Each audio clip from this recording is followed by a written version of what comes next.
70 বছরের রাস্তা এখন মৃত্যু ফাঁদ। সংস্কারের নামে ভাঙচুরে জনজীবন সম্পূর্ণ বিপর্যস্ত। জেসিবির কোপে কাটা পানীয় জলের গুরুত্বপূর্ণ পাইপলাইন। ক্ষুব্ধ এলাকাবাসীর আন্দোলনের হুঁশিয়ারি। সোনামুড়া কাঁঠালিয়া বাণিজ্যিক এলাকা থেকে উত্তর ও দক্ষিণ মহেশপুর পঞ্চায়েত সীমান্ত হয়ে বাংলাদেশ সীমান্ত পর্যন্ত বিস্তৃত গুরুত্বপূর্ণ গ্রামীণ সড়কটি এখন চরম বেহাল অবস্থায়। দীর্ঘ প্রায় 70 বছরের পুরনো এই রাস্তা সংস্কারের কাজ শুরু হলেও অবৈজ্ঞানিক পরিকল্পনা এবং নিম্নমানের কাজ নিয়ে উঠছে একের পর এক প্রশ্ন। স্থানীয়দের অভিযোগ, 1 কোটি টাকা ব্যয়ে রাস্তা সংস্কারের কাজ শুরু হলেও বাস্তবে দুর্ভোগই বেড়ে চলেছে।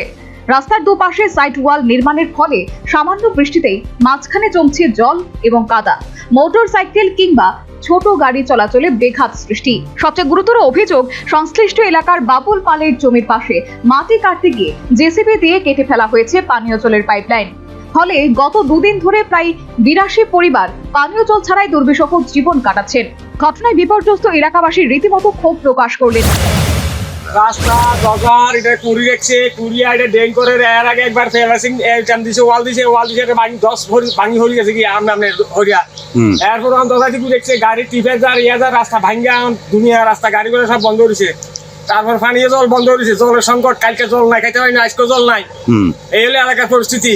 নাই গাড়ি করে চলে না, নাই মেশিন না, এলাকার ধান হইতে না। এখন আমরা কি চান? এখন আমরা ধানের গাড়ির রাস্তা তাড়াতাড়ি ঠিক করার ব্যবস্থা করো, জলের ব্যবস্থা করো, জলের ব্যবস্থা, রাস্তা হওয়ার কথা হইব, রাস্তা আগে জলের ব্যবস্থা করতে। প্রশ্ন হচ্ছে, রাস্তা সংস্কারের আগে কি কোনো সঠিক প্রযুক্তিগত সমীক্ষা করা হয়েছিল?